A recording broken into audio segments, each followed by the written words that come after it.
இந்து தேசம் என்பது, இந்து ராஷ்டிரா என்பது இந்துக்களுக்கான தேசம் அல்ல, அது ஆரிய பார்ப்பனர்களுக்கான தேசம்.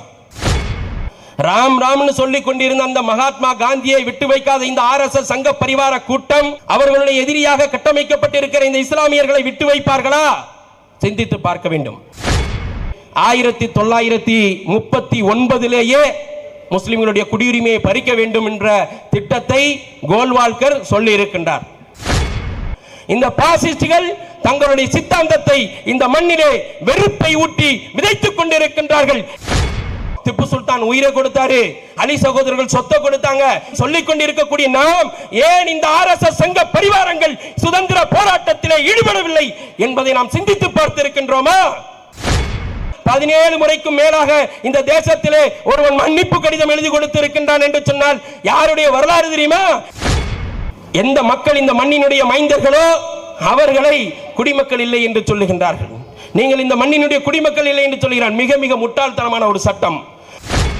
உங்களிடம் ஆவணங்கள் சரியில்லை, நீங்கள் தடுப்பு முகாம்களுக்கு செல்லலாம் என்று எவனாவது எம்முடைய வீதிக்கு எம்முடைய இனத்தின் மக்களை நோக்கி நீ வந்தால் உன்னுடைய இடுப்பு எலும்புகள் இடமாற்றி வைக்கப்படும் என்று எச்சரிக்கை செய்கின்ற பாசிசம் என்பது இந்தியாவை எடுத்துக்கொண்டால் ஒரு 100 ஆண்டு காலத்தினுடைய திட்டம். அதை எத்தனை பிரிவுகள் என்று விளக்குவதற்கு நமக்கு 100 நாட்கள் ஆகும்.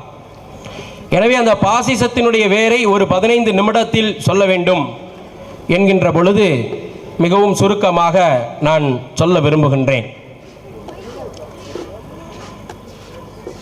பாசிசம் என்றால் 5 செய்திகளை அவர்கள் சொல்லுகின்றார்கள்.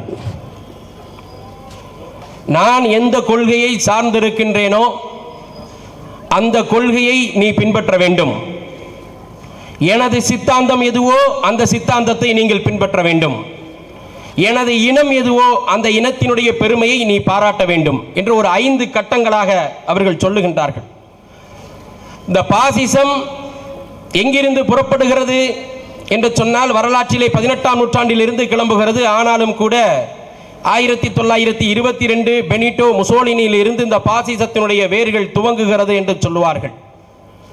இந்தியாவில் எடுத்துக்கொண்டால், ஜெர்மனியில எடுத்துக்கொண்டால் 1933 இருந்து 45 வரைக்கும் ஹிட்லர் ஆட்சி செய்த காலத்தை குறிப்பிடுவார்கள். இப்பொழுது இந்தியாவை எடுத்துக்கொண்டோம் என்று சொன்னால் 1925 இருந்து ஒரு இயக்கம் கட்டமைக்கப்படுகிறது.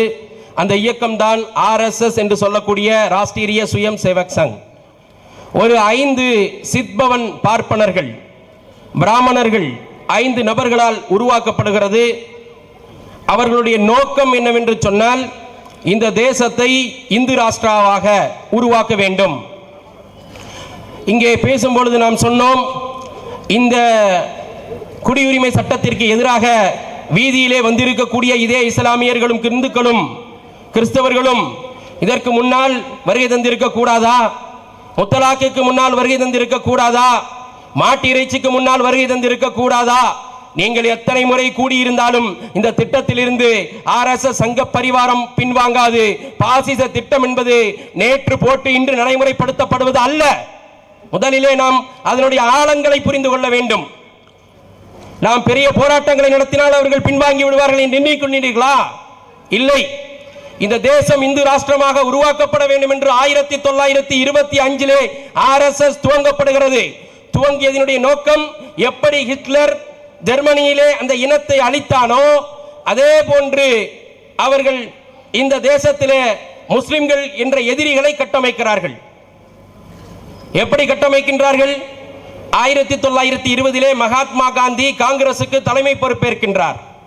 தலைமை பொறுப்பேற்கும் பொழுது அந்த காங்கிரசிலே அடித்தட்டு மக்கள், இது போன்ற மக்கள், அடித்தட்டு மக்கள், கஷ்டப்படக்கூடிய மக்கள் காந்தியினுடைய அவருடைய பேச்சுக்கு அவருடைய சொல்லுக்கு கட்டுப்பட்டு மக்கள் அணி திரளும் பொழுது அந்த பாசிச பார்ப்பனர்கள் பார்க்கின்றார்கள், நாம் ஒரு ஆரியர்கள், உயர்வானவர்கள், நம்மை மதிக்க வேண்டிய இந்த அடிமைகளை, இந்த தேசத்தினுடைய சூத்திரர்களை, ஏனென்று சொன்னால் அவன் மனு தர்மத்தை தூக்கி பிடிக்கின்றான். அவன் மனு தர்மம் என்ன சொல்லுகிறது? தலையிலே பிறந்தவன் பிராமணன், தோளிலே பிறந்தவன் வைஷ்ணவன், தொடையிலே பிறந்தவன் சத்திரியன், காலிலே பிறந்தவன் சூத்திரன் என்று சொல்லுகிறது. இந்த சூத்திரர்களுக்கெல்லாம் காந்தி வாய்ப்புகளை வழங்குகிறாரே. இங்க போலீஸ்காரங்களும் பார்க்கணும், இங்க இருக்கக்கூடிய இந்து பொதுமக்களும் கவனிக்கணும். இந்து தேசம் என்பது, இந்து ராஷ்டிரா என்பது இந்துக்களுக்கான தேசம் அல்ல, அது ஆரிய பார்ப்பனர்களுக்கான தேசம். அந்த தேசத்தை கட்டியமைப்பதற்கு நாம் முயற்சி செஞ்சால், காந்தி அடிமைப்பட்ட மக்களை, அடித்தட்டு மக்களை ஒன்று திரட்டுகின்றாரே, அவருக்கு அரசியல் அதிகாரத்தை கற்றுக் கொடுக்கிறாரே, அவர்களுக்கு பின்னால் இந்துவும் முஸ்லிமும் அணிதிரளுகிறார்களே, இது பேராபத்து என்று திட்டமிட்டு காந்தியை படுகொலை செய்வதற்கு வரைக்கும் அந்த திட்டம் நீளுகிறது. RSS திட்டம். தேசத்தினுடைய தந்தை என்று போற்றப்படக்கூடிய காந்தியை படுகொலை செய்தவர்கள் நம்ம எல்லாம் விட்டு வைப்பானா? காந்தி சுட்டுக் கொள்ளும் பொழுது என்ன தெரியுமா சொன்னார்? இவனும் ஹே ராம் அப்படின்னு சுட்டுக் கொண்டான். அவர் செத்து போனவரும் ராம் ராம் சொல்லிட்டு செத்து போனார். ராம் ராம்னு சொல்லி கொண்டிருந்த அந்த மகாத்மா காந்தியை விட்டு வைக்காத இந்த RSS சங்க பரிவார கூட்டம், அவர்களுடைய எதிரியாக கட்டமைக்கப்பட்டிருக்கிற இந்த இஸ்லாமியர்களை விட்டு வைப்பார்களா? சிந்தித்து பார்க்க வேண்டும். இதற்கு எதிரான போராட்டங்கள் வீரியமாக்கப்பட வேண்டும். இரண்டாவது, ஒரு சமூகத்தை அவர்கள் குற்ற பரம்பரையாக காட்டுவார்கள். ஹிட்லர் அதை தான் செஞ்சான், ஒரு சமூகத்தை குற்ற பரம்பரையாக காட்டினான். அதே போன்று இவர்கள் இஸ்லாமியர்களை குற்ற பரம்பரையாக காட்டினார்கள். இந்த தேசத்திலே காந்தியின் பின்னால் வரக்கூடிய அத்தனை இந்துக்களையும் தன் பக்கம் ஈர்க்க வேண்டும் என்று சொன்னால் காந்தியை திட்டக்கூடாது, காந்தி கூட இருக்கக்கூடிய இஸ்லாமியர்களை திட்ட வேண்டும் என்று ஹெட்கேவரும் கோல்வால்கரும் முடிவு பண்ணி அவர்களை திட்டிக் கொண்டிருந்த பொழுதுதான் காந்தியிடம் இருந்த இந்து மக்களும் அதே போன்று மராட்டிய சித்பவன் பார்ப்பனர்களும் RSSற்கு துணையாக வந்தார்கள். மூன்றாவது, இந்த பாசிச இயக்கம் அரசியல் கட்சியாக மாற்றப்படுகிறது. ஜெர்மனியில் ஹிட்லர் அதை தான் செஞ்சான். அதை பின்பற்றி தான் இங்கே பாசிச அந்த இயக்கம் RSS இயக்கம் தன்னுடைய இயக்கத்தை அரசியல் கட்சியாக மாற்றுகிறது. அரசியல் கட்சியாக மாற்றிய பிறகு அதிகாரத்தை கைப்பற்ற வேண்டும். அதிகாரத்தை கைப்பற்றிய பொழுது தேசியவாதம் பேச வேண்டும், இனவாதம் பேச வேண்டும், மொழிவாதம் பேச வேண்டும், பிறகு உரிமைகளை பறிக்க வேண்டும். இதுதான் அவர்களுடைய திட்டம். நம்ம கடைசி எட்ஜில் வந்து நிற்கிறோம், என்ட்ரன்ஸ் வந்து நிற்கிறோம். பாசிசம்னா இதுதான். ஒரு குறிப்பிட்ட சமூகத்தை எதிரியாக காட்ட வேண்டும், அவர்களை மக்கள் விரோத சக்திகளாக காட்ட வேண்டும், அவர்களை காட்டி அரசியல் அதிகாரத்தை கைப்பற்ற வேண்டும். அரசியல் அதிகாரத்தை கைப்பற்றிய பிறகு அந்த சிறுபான்மை மக்களுடைய உரிமைகளை பறிக்க வேண்டும், இறுதியாக அவர்களுடைய குடியுரிமையை பறிக்க வேண்டும். இதுதான் அந்த திட்டம். அந்த இறுதி திட்டத்தின் அடிப்படையில் தான் இப்பொழுது அவர்கள் குடியுரிமையிலே கை வைத்திருக்கிறார்கள். இது நானாக சொல்லவில்லை. 1939 முஸ்லிம்களுடைய குடியுரிமையை பறிக்க வேண்டும் என்ற திட்டத்தை கோல்வால்கர் சொல்லி இருக்கின்றார். நாக்பூரில் இருந்து என்ன கட்டளை வருகிறதோ அதைத்தான் நரேந்திர மோடி செய்து கொண்டிருக்கின்றார். நாக்பூரில் இருந்து என்ன கட்டளை வருகிறதோ அதைத்தான் அமித்ஷா செய்து கொண்டிருக்கின்றார். ஏதோ இந்த 10 ஆண்டுகளிலே அவர்கள் ஆட்சிக்கு வந்து முஸ்லிம்களுடைய குடியுரிமையை பறிக்கிறார்கள், முஸ்லிம்களுடைய முத்தலாக் சட்டத்தை பறிக்கிறார்கள், முஸ்லிம்களுடைய தொழுகை முறையை பறிக்கிறார்கள் என்பது அல்ல. பல நூறாண்டு கால திட்டத்தின் அடிப்படையிலே அவர்கள் செயல்பட்டுக் கொண்டிருக்கின்றார்கள். இங்கேதான் இஸ்லாமியர்களும் இதர சிறுபான்மை மக்களாக இருக்கக்கூடிய சீக்கியர்களும் கிறிஸ்தவர்களும் சிந்தித்து பார்க்க வேண்டும். இப்படிப்பட்ட ஒரு பெரும் தீய சக்தியை நாம் எப்படி எதிர்கொள்வது என்பதை பார்க்க வேண்டும். 1939 கோல்வால்கர் சொல்லுகிறார். என்ன சொல்லுகிறார் தெரியுமா? இந்த தேசத்தில் பல்வேறு கலாச்சாரம் இருக்கு. முஸ்லிம்கள் ஒரு கலாச்சாரத்தை பின்பற்றுகிறான், கிறிஸ்தவர்கள் ஒரு கலாச்சாரத்தை பின்பற்றுகிறான், சீக்கியர்கள் ஒரு கலாச்சாரத்தை பின்பற்றுகிறான். இப்படி எக்கச்சக்கமான கலாச்சாரங்கள் இந்த மண்ணில் இருக்கு. இந்த கலாச்சாரம்லாம் ஒருத்தனுக்கு ஒருத்தன் ஈடு கொடுத்து வாழ முடியாது. அப்படி வாழ முடியாத பொழுது என்ன செய்ய வேண்டும் என்று சொன்னால், ஒரு கலாச்சாரத்தை சார்ந்தவனை அழிக்க வேண்டும். அப்படியானால்தான் மற்றொன்று தலையெடுக்க முடியும். இதற்கு ஜெர்மனி நமக்கு மிகச்சிறந்த வழிகாட்டியாக இருக்கிறது. இதை இந்துஸ்தானத்தை சார்ந்த நாம் தெளிவாக புரிந்து கொண்டு இதன் மூலம் ஆதாயத்தை அடைய வேண்டும். ஜெர்மனி என்ன வழிகாட்டியது? ஜெர்மனியில் இருக்கக்கூடிய ஹிட்லர் பல்வேறு 2ஆம் உலகப் போரின் போது பல நாடுகளை கைப்பற்றுகிறான். பால்கன், போலந்து, இன்னும் நிறைய நாடுகளை கைப்பற்றுகின்ற பொழுது அந்த நாட்டிலே இருக்கக்கூடிய மக்கள், அந்த நாட்டினுடைய பூர்வீக குடிகள், அந்த மக்களிலே உயர் சாதிக்காரன், ஆரியன், இனவெறியன், யூதர் இனவெறியனாக இருக்கக்கூடிய ஹிட்லருடைய இனத்தை சார்ந்தவர்கள் 140 லட்சம் மக்கள் இருக்கிறார்கள். மீதமுள்ள 310 லட்சம் மக்கள் அடுத்த சாதியை சார்ந்தவன், வேற இனத்தை சார்ந்தவன்.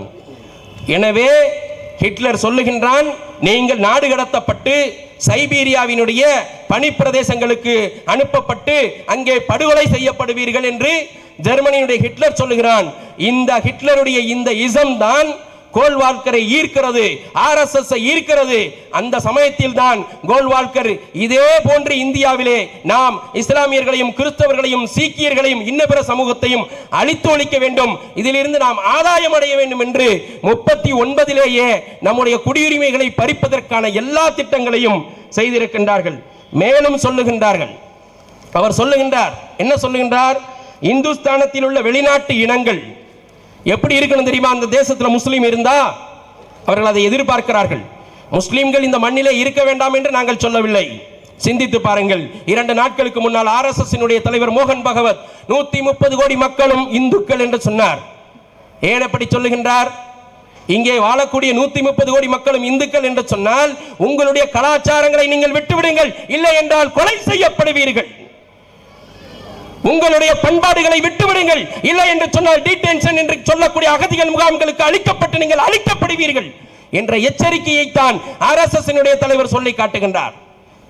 அந்த கோல்வால்கர் சொல்லுகிறார், இந்துஸ்தானத்திலே இருக்கக்கூடிய வெளிநாட்டு இனங்கள் இந்து கலாச்சாரத்தையும் மொழியையும் ஏற்றுக்கொள்ள வேண்டும், இந்து மதத்தை மதிக்க வேண்டும், அதனிடத்திலே பக்தி செலுத்த வேண்டும், அவர்களுடைய தனித்துவத்தை இழந்து இந்து கலாச்சாரத்திலே ஐக்கியமாகிவிட வேண்டும், எந்த விதமான சலுகை கேட்கக்கூடாது. புரிகிறதா இப்பொழுது கோல்வால்கர் சொன்ன விஷயம்?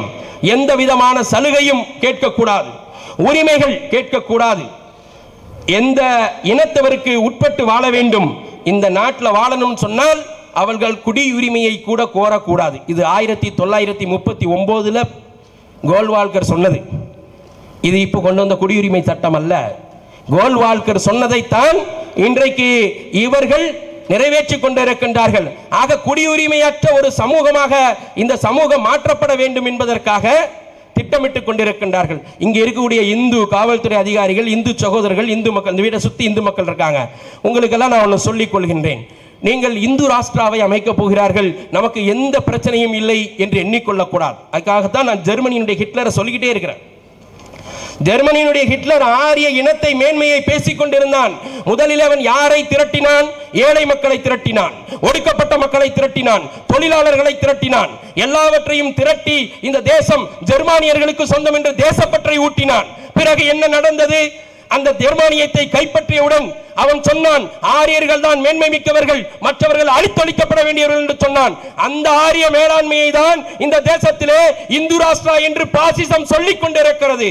அந்த பாசிசம், முதலில் அந்த பாசிசத்திற்கு தடையாக இருப்பவர்கள் முஸ்லிம்கள். முஸ்லிம்கள் ஒரு கோட்டை சுவராக இருக்கிறார்கள். அந்த கோட்டைக்குள்ளால் தான் தலித்துகள், நாடார்கள், தேவர்கள், கோணார்கள், பல்லர்கள், பறையர்கள், இந்த தேசத்தில் உள்ள அத்தனை சாதிக்காரர்களும் அந்த கோட்டைக்குள்ளால் நீங்கள் பாதுகாப்பாக இருக்கின்றீர்கள். எனவே தான் சொல்லுகிறோம், இது இஸ்லாமியர்களுக்கானது அல்ல, இது இந்த தேசத்தில் வாழக்கூடிய ஒட்டுமொத்த சமூகத்துக்கும் எதிரானவர்கள் இந்த பாசிஸ்டுகள். இந்த பாசிஸ்டுகள் தங்களுடைய சித்தாந்தத்தை இந்த மண்ணிலே வெறுப்பை ஊட்டி விதைத்துக் கொண்டிருக்கின்றார்கள்.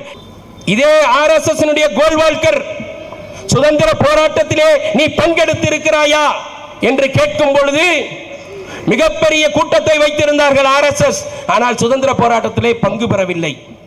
சிந்திச்சு பார்த்தீங்களா? வெறுமனே நம்ம பேசிட்டு இருக்கிறோம், சுதந்திர போராட்டத்தில் பங்கு பெற்றியா, சுதந்திர போராட்டத்தில் பங்கு பெற்றியா? நாங்க எங்களுடைய அமீர் ஹம்சா இத்தனை கோடி கொடுத்தார், எங்களுடைய நிலங்களை கொடுத்தோம், திப்பு சுல்தான் உயிரை கொடுத்தாரு, அலி சகோதரர்கள் சொத்தை கொடுத்தாங்க, உயிரை கொடுத்தாங்கன்னு சொல்லிக் கொண்டிருக்கக்கூடிய நாம் ஏன் இந்த RSS சங்க பரிவாரங்கள் சுதந்திர போராட்டத்தில் ஈடுபடவில்லை என்பதை நாம் சிந்தித்து பார்த்திருக்கின்றோமா? அவன் சொன்னான், கோல்வால்கர் சொன்னான். என்ன சொன்னான்? இந்த ஏகாதிபத்தியத்தை எதிர்த்து எங்களுடைய உயிர்களையோ எங்களுடைய பொருள்களையோ நாங்கள் செலவழிக்க போவது இல்லை. மாறாக எங்களுடைய ஒரே நோக்கம் இந்துக்களுடைய சக்தியை, அடிப்பைப்படுத்தி கிடக்கக்கூடிய அந்த இந்து மக்களுடைய சக்தியை அவர்களை ஏமாற்றி பெறுவதுதான் எங்களுடைய நோக்கம் என்று சொன்னான்.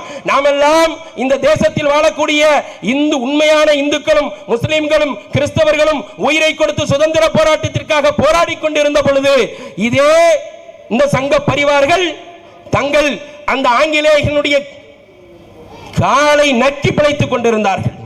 சுதந்திர போராட்டத்திற்கு 17 முறைகள் கஜினி முகமது படையெடுத்து வந்தான் என்று சொல்லுகின்றீர்களே, அவன் படையெடுத்து வந்தான், வெற்றி பெற்று சென்றான், அவன் ஒரு அரசன். ஆனால் 17 முறைக்கும் மேலாக இந்த தேசத்திலே ஒருவன் மன்னிப்பு கடிதம் எழுதி கொடுத்திருக்கின்றான் என்று சொன்னால் யாருடைய வரலாறு தெரியுமா? இந்த சங்கி பயல்களுடைய, சங்க பரிவாரங்களுடைய வரலாறு, சாவர்கருடைய வரலாறு. ஆனால் இவர்கள் சொல்லுகின்றார்கள் இந்த தேசத்திலே முஸ்லிம்கள் பயங்கரவாதிகள் என்று. இப்பொழுது ஒரு சட்டத்தை இயற்றி அதை நிறைவேற்றியும் வைத்திருக்கிறார்கள். அந்த சட்டத்தின் அடிப்படையில் இன்றைக்கு நம்மை இந்த தேசத்தினுடைய, நாம தான் சொல்லிட்டு இருந்தோம், கைபர், போலன், கணவாய் வழியாக ஆப்கன் தேசத்தின் வழியாக உள்ளே வந்தான் என்று.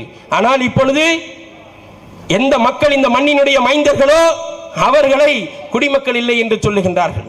நீங்கள் இந்த மண்ணினுடைய குடிமக்கள் இல்லை என்று சொல்கிறார். மிக மிக முட்டாள்தனமான ஒரு சட்டம். அவர்கள் சொல்லுகின்றார்கள், பயப்படுகிறார்கள் முஸ்லிம்கள். எதுக்கு பயப்படணும்? நீ தான் பயந்து முத்தலாக் தடை சட்டத்தை கொண்டு வர, நீ தான் பயந்து போய் முஸ்லிம்களுக்கு இந்த நாட்டை கொள்ளையடித்து விடுவார்கள், இந்த நாட்டை அபகரித்து விடுவார்கள் என்று எங்களை அந்நியர்கள் என்று ஆக்கப்படுகின்றாய். எங்களை கண்டு அமித்ஷா தான் ஒண்ணுக்கு போயிட்டு இருக்கானே தவிர அமித்ஷாவை கண்டு ஒண்ணுக்கு போகக்கூடிய கூட்டம் இந்த கூட்டம் இல்லை என்பதை இங்கே பறைசாற்றிக் கொள்கின்றேன். இந்த ஆர்எஸ்எஸ் என்ன விரும்புகிறது சொல்லுகின்றார். ஆர்எஸ்எஸ் என்ன விரும்புகிறது என்று சொன்னால், கோல்வால்கர் சொல்லுகின்றார், சூரிய கதிர்கள் எப்படி ஊடுருவி செல்லுகிறதோ, எல்லா தலங்களுக்கும் சூரிய கதிர்கள் எப்படி ஊடுருவி செல்லுகிறதோ அதே போன்று இந்த ஆர்எஸ்எஸ் எல்லா மக்களிடத்திலும் ஊடுருவி சென்று தன்னுடைய வேலையை செய்ய வேண்டும். அங்கேதான் நம்முடைய பாரம்பரியத்தை காத்துக்கொள்ளும். யாருடைய பாரம்பரியம்? நம்முடைய பாரம்பரியம் என்று சொன்னால் பார்ப்பனர்களுடைய பாரம்பரியம். அவர்களை காத்துக்கொள்ள வேண்டும் என்று சொல்லுகின்றார். இந்த சமுதாயத்தில் இருந்து அரசியல் அதிகாரம் பெறப்படுகிறது, அதை நாம் தட்டி பறிக்க வேண்டும் என்று கோல்வால்கர் சொல்லி காட்டுகின்றார். இறுதியாக நான் முடித்துக் கொள்கின்றேன். அவர்கள் சொல்லக்கூடியது, மன்னர்களுடைய காலத்திலே பிராமணர்கள், பார்ப்பனியர்கள் எப்படி இருந்தார்கள்?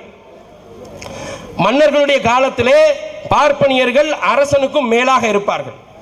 அதே போன்று இந்த தேசத்திலே மத்திய அரசாக இருந்தாலும் மாநில அரசாக இருந்தாலும் அவர்களுக்கு மேலான ஒரு அமைப்பாக இருந்து நாங்கள் என்ன தீர்மானத்தை போடுகின்றோமோ அதை செயல்படுத்தக்கூடிய ஒரு கருவியாகத்தான் இந்த இந்தியாவிலே மத்திய அரசும் மாநில அரசும் செயல்பட வேண்டும் என்று அதற்காக திட்டம் தீட்டி இந்த பாசிசத்தினுடைய சித்தாந்தவாதிகள் செயல்பட்டுக் கொண்டிருக்கின்றார்கள். எனவே பாசிசம் என்பது அதே நேரத்திலே நீங்கள் விரக்தியின் எல்லைக்கு போய்விட வேண்டிய அவசியம் இல்லை. இந்த பாசிசம் எப்படி தப்பிப்பது? நம்ம எல்லாம் அகதிகளாக ஆக்கி விட்டார்களோ, டிடென்ஷன் கேம்புக்கு அனுப்பி விடுவார்களோ, என்ன செய்வது என்று நீங்கள் தயங்கிட தேவையில்லை.